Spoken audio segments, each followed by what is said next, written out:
இப்புண்ணிய கஷேத்திரத்தில் மாட்சிமை தங்கிய மேலான சிம்மாசனத்தில் கிருபாசனம் கொண்டு எழுந்தருளி இருக்கிற புனித அந்தோணியாரே, பரிசுத்தத்தனம் விளங்கும் லீலியே, விலை மதிக்கப்படாத மாணிக்கமே, பரலோக பூலோக காவலரே, கஸ்தி துன்பப்படுகிறவர்களுக்கு பரம சஞ்சீவியானவரே,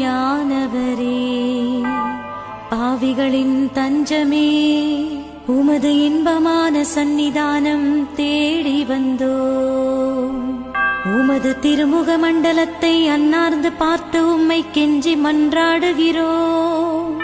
மகா சிரவணம் பொருந்திய புனித அந்தோணியாரே, சூரத்தனம் உள்ள மெய்ப்பரே, பசாசுகளை மிரட்டி ஓட்டுபவரே,